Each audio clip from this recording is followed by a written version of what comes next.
आप बड़े भाग्यवान हैं राजन कि आपके आमंत्रण पर भारतवर्ष का पूरा सभ्य समाज आपको बधाई देने और आपके राज्याभिषेक में सम्मिलित होने के लिए यहां एकत्रित हुआ है। मैंने अपनी लंबी जीवन यात्रा में ऋषियों का ऐसा समूह कभी नहीं देखा। इनके यहां उपस्थिति ही इस बात को सिद्ध करती है कि इस राज्य में और इस राज्यसभा में सदैव ही ईश्वरी कृपा की वर्षा होती रहेगी। राजन, आपके सारे सगे संबंधी भी यहां आए हुए हैं, तो आदरणीय अतिथियों का सत्कार कीजिए, अलग अलग उनकी पूजा कीजिए। जो आज्ञा। परंतु पहले किसकी पूजा करूं पितामह? जो सर्वश्रेष्ठ हो। तो पहले महर्षि व्यास की पूजा करूं या आपकी? ना ही महर्षि की और ना ही मेरी।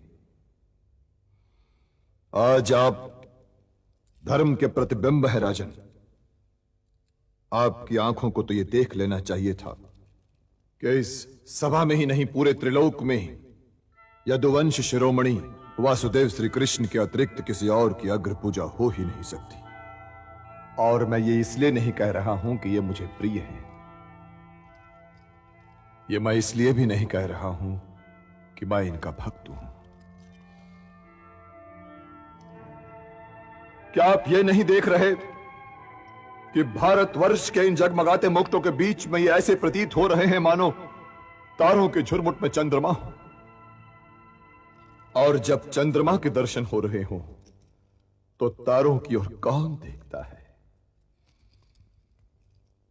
जैसे अंधकार की चुनरी ओढ़कर सोई हुई धरती सूर्य के शुभागमन से जाग उठती है और वायुहीन स्थान वायु का स्पर्श होते ही जीवित हो उठता है और सांस लेने लगता है, वैसे ही देवकी नंदन के इस राज्यसभा में होने से यह राज्यसभा जगमगा भी रही है और सांस भी ले रही है। तो क्या इनके यहां होते हुए स्वयं महर्षि व्यास अग्र पूजा के लिए आगे बढ़ सकते हैं? कभी नहीं, कभी नहीं। ये यहां हैं और इनके होते हुए कोई और पूजनीय हो ही नहीं सकता। यदि किसी को कोई आपत्ति हो तो अवश्य बोल सकता है।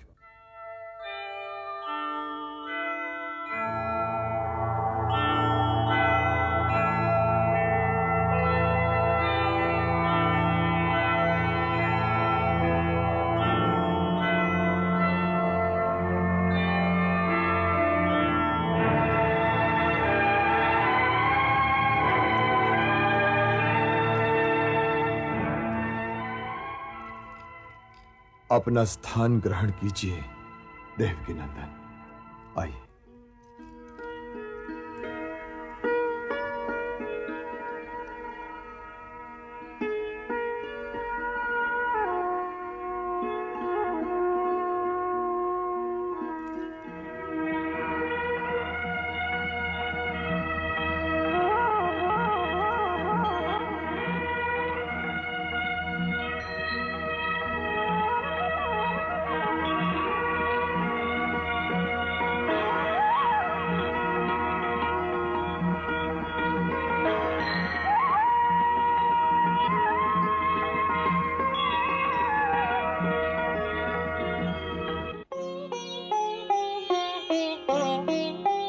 जब अग्रिम पूजा के हित माने भीष्म पितामह माधव को,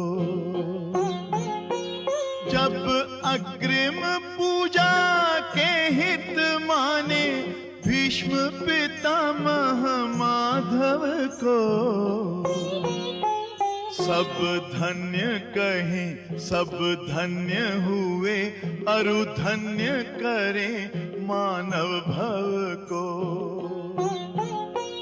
तब निश्चित ही निश्चिंत हुए कर पूजन अर्पण चरणन को। सब मान गए, यह मान रहे बस केशव को, बस केशव को, बस केशव को, बस केशव को। नकुल!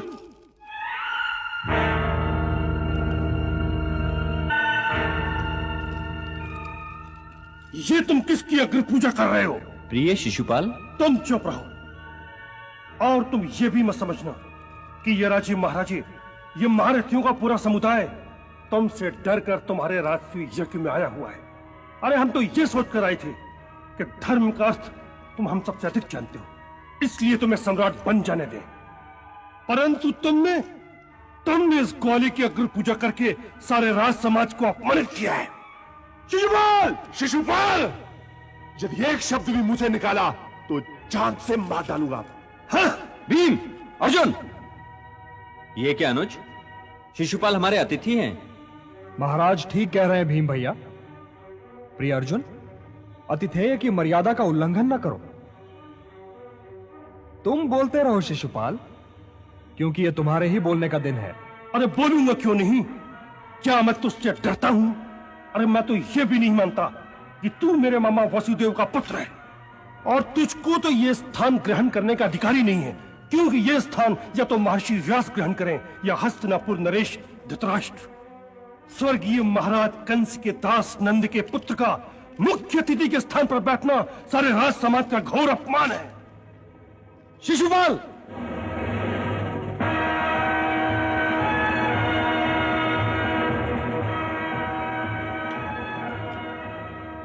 और ये पितामह बन बैठे भीष्म तो सख्या गए। इनकी आजीवन ब्रह्मचर्य की प्रतिज्ञा भी ढोंग है, ढोंग। यदि ये प्रतिज्ञा ना भी करता तो भी ये वीरहीन, ये निस्सहाय, ये नपुंसक ब्रह्मचारी ही रहता। शिशुपाल! महादेव की सौगंध, यदि ये मेरे प्रिय युधिष्ठिर के राजसूय यज्ञ का समारोह न होता तो मैं तेरी जीभ काट लेता। ये आपका अपमान नहीं कर रहा पितामह, ये मेरा अपमान कर रहा है। इसे बोलने दीजिए।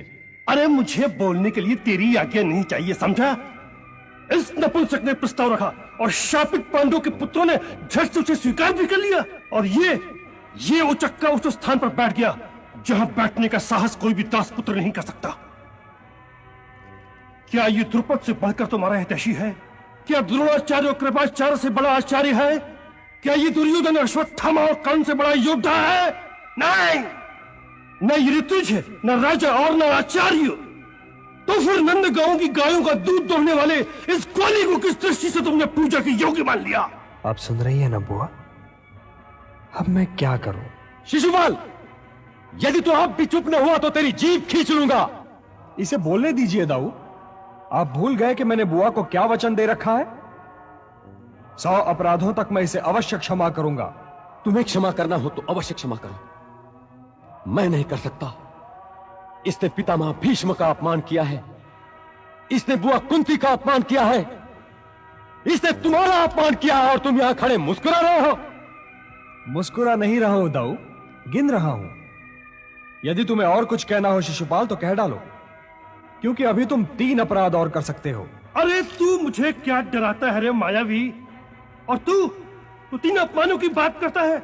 मैं यहीं खड़े खड़े 300 बार तेरा अपमान करूंगा, और तू मेरा कुछ नहीं बिगाड़ पाएगा। और तेरा मानी क्या है रे कि तुझे अपमानित करूं?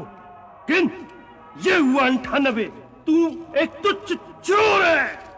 ये हुआ 99, तूने महाराज कंस का नमक खाया और उनका ही वध कर डाला, तू कृतज्ञ भी है। ये हुआ पूरे 100, बोलते रहता है तू। बस अब रुक जाओ शिशुपाल। अरे तू तो एक बहरूपिया है जो राजाओं के वस्त्र पहनकर इस सभा में आ बैठा है।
आज मैं तुम्हारा ऋणी हो गया द्रौपदी।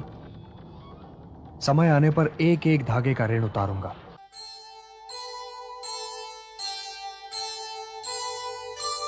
दिया दंड श्री कृष्ण ने, किया खंड अभिमान, आंचल चीरे द्रौपदी, बांध रही भगवान, बांध रही भगवान। प्रेमांचल में बंध गए, दिया वचन फिर आप, इस ऋण के भुगतान को जग न सकेगा माप, जग न सकेगा माप। मेरी ही तरह कहानी की भी अपनी एक गति होती है, जो न किसी के कहने से बढ़ाई जा सकती है और न ही घटाई जा सकती है। परंतु कहानी मेरी तरह अनंत नहीं, वो एक बिंदु से आरंभ होती है और एक बिंदु पर समाप्त। इन्हीं दोनों बिंदुओं के बीच की भूमि उसकी कर्म भूमि होती है। परंतु हर कहानी अपने समाज के बदन के नाप पर काटी जाती है, और यही कारण है कि यदि वर्तमान किसी पुरानी कहानी को पहनना चाहे तो उसे वर्तमान के नाप के हिसाब से काटना छांटना पड़ता है। मैं इस कथा में यही करने का प्रयत्न कर रहा हूं, परंतु कहानी की गति नहीं बदल रहा हूं और बदलूंगा भी नहीं। जो आज के लिए आवश्यक नहीं, वो बातें टालता जा रहा हूं। जैसे मैं वेद व्यास से ये नहीं कहलवाऊंगा कि आने वाले 13 बरस पांडवों पर भारी हैं, क्योंकि ये कहलवाने से कहानी खुल जाती है और वर्तमान अपनी कहानियों को उड़ाए पहनाए रखता है। फिर ये भी है कि वध का रस अलग है और अभिषेक का रस अलग, और वेद व्यास की तरह मुझे 2 रसों को मिलाने की कला नहीं आती।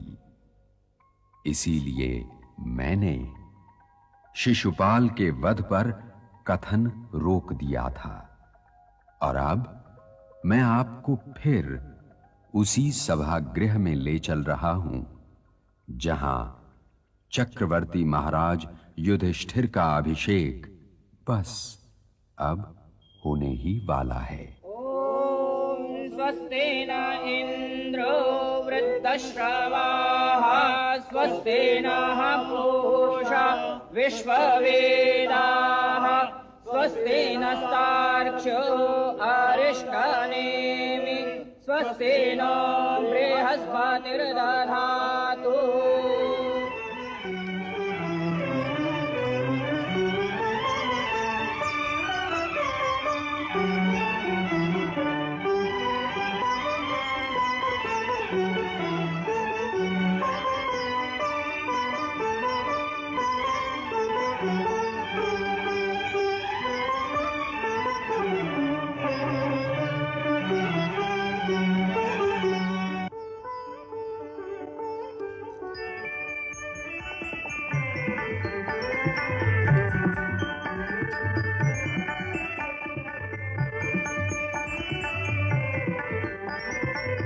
चक्रवर्ती महाराज युधिष्ठिर की, चक्रवर्ती महाराज युधिष्ठिर की, चक्रवर्ती महाराज युधिष्ठिर की।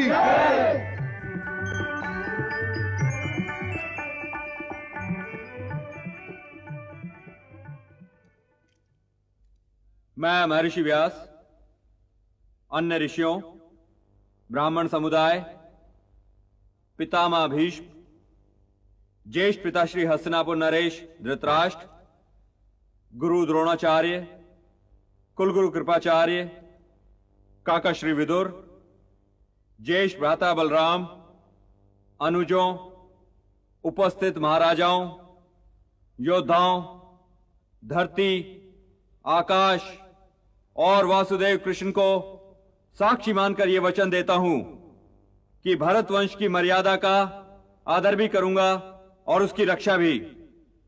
इसलिए जय पांडु पुत्र युधिष्ठिर की नहीं, जय मातृभूमि की, जय हस्तिनापुर की और जय हस्तिनापुर नरेश ज्येष्ठ पिताश्री धृतराष्ट्र की। अपने अभिषेक के अवसर पर मैं ये घोषित करना आवश्यक समझता हूं कि इंद्रप्रस्थ को सीमाओं के विस्तार की लालसा नहीं है। वो अपनी सीमाओं से संतुष्ट है।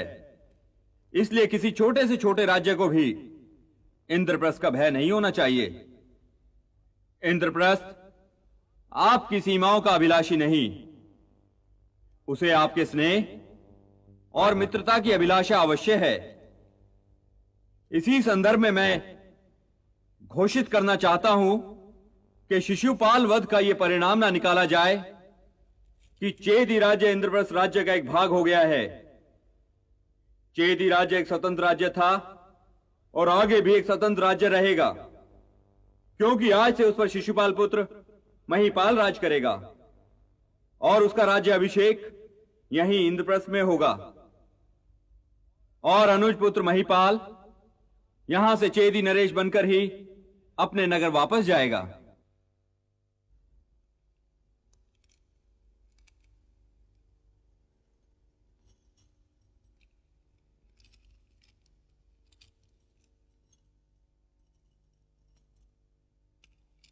काकाश्री, आप भी तो स्थान ग्रहण कीजिए। मेरा स्थान तो यही है महाराज।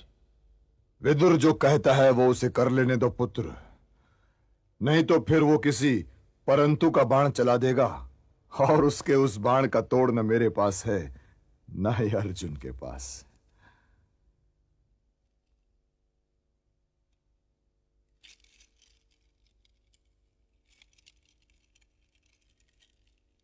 प्रणाम महर्षि। चिरंजीवी भव। प्रणाम महर्षि।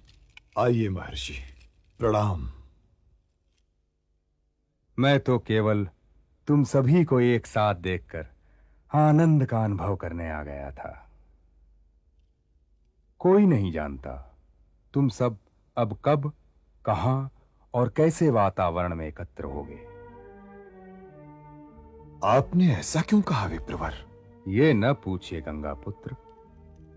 न मैं कहकर प्रसन्न होऊंगा न आप सुनकर, पर इतना अवश्य कहे जाता हूं कि सूर्य का महत्व अपने स्थान पर है और दीपक का अपने स्थान पर, और कोई किसी का स्थान नहीं ले सकता। और यदि लेने का प्रयत्न करेगा तो पराजय स्वयं अपने हाथ से उसकी भाग्य रेखा खींच देगी। अच्छा वत्स, अब मैं प्रस्थान करता हूं।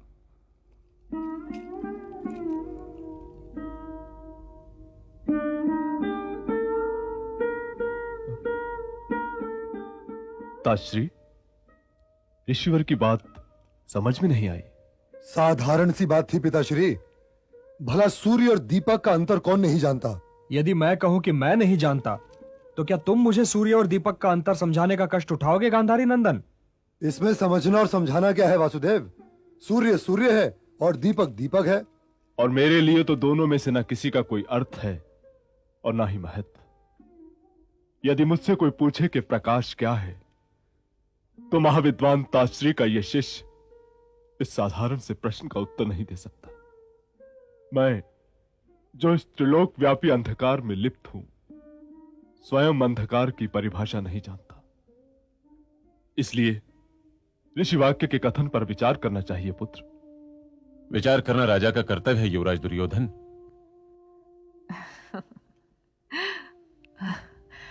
मैं तो बस यही चाहती हूं कि आप सब मेरे पुत्र युधिष्ठिर को आशीर्वाद दें।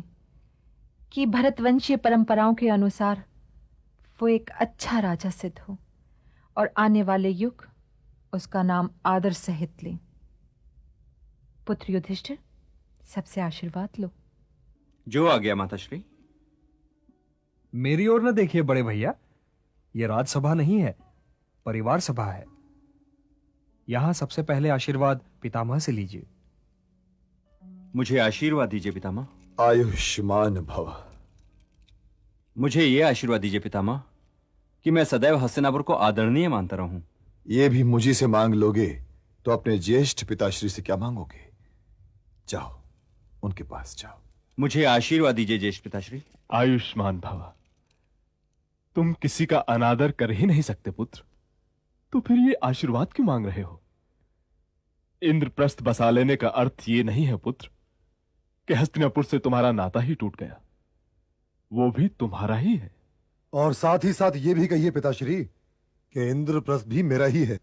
ज्येष्ठ पिताश्री से यह क्यों कहलवाना चाहते हो प्रियानुज? इंद्रप्रस्थ तो तुम्हारा है ही।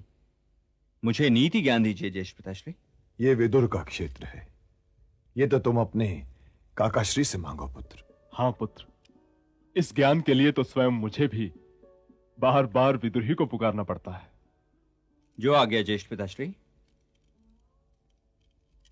मुझे आशीर्वाद दीजिए काकाश्री। आयुष्मान भव, धर्मराज भव। हे राजन, आप तो इस युग में धर्म की प्रतिमूर्ति हैं। मैं आपको नीति के विषय में इसके अतिरिक्त और क्या बताऊं कि अपने शत्रुओं पर तो हर कोई दृष्टि रखता है, परंतु राजा को अपने मंत्रियों, सेवकों और अंग रक्षकों पर भी दृष्टि रखनी चाहिए। हे राजन, काम का वेग और भूख की ज्वाला ही हर पाप की जड़ है, तो अपने काम को वश में रखो और जनसमुदाय के पेट में भूख की आग को कभी भड़कने न दो। इन बूंदों से मेरी प्यास नहीं बुझी काकाश्री। आप धर्म और अर्थ के ज्ञान में निपुण हैं, कुछ और नीति ज्ञान दीजिए। एकमात्र क्षमा ही शांति का सर्वश्रेष्ठ उपाय है। हर युद्ध सदैव क्षमा पर ही समाप्त होता है। शक्तिशाली होने पर भी जो क्षमा करता है वह स्वर्ग से भी ऊंचे स्थान को पाता है। हे राजन, जैसे माली फूल तो अवश्य तोड़ता है, परंतु वो पौधे की जड़ को कभी नहीं काटता, उसी प्रकार कर लगाते समय यह राजा का कर्तव्य है कि वो ये देखे कि कहीं वो प्रजा की आय के पौधे की जड़ तो नहीं काट रहा। यदि वो ऐसा करेगा तो प्रजा अपनी सुरक्षा के लिए मिथ्याचारी होने पर विवश हो जाएगी। एक बात और ध्यान में रखने योग्य है राजन, कि अन्याय में स्थित राजा अपने पूर्वजों से धरोहर में पाया हुआ राज्य भी अपने कर्मों से यूं भ्रष्ट कर देता है जैसे पवन बादलों को छिन्न भिन्न कर देता है। हे राजन, जो राजा धर्म को छोड़कर अधर्म का आश्रय लेता है, उसकी राजभूमि आंच पर रखे हुए चर्म की भांति दिन प्रतिदिन सिकुड़ती जाती है, और जो दूसरों के धन, रूप, पराक्रम, कुलीनता, सुख, सम्मान और वैभव से चलता हो, उसका ये असाध्य रोग है, असाध्य रोग है। विदुर धर्म से कह रहे, दुर्योधन को दे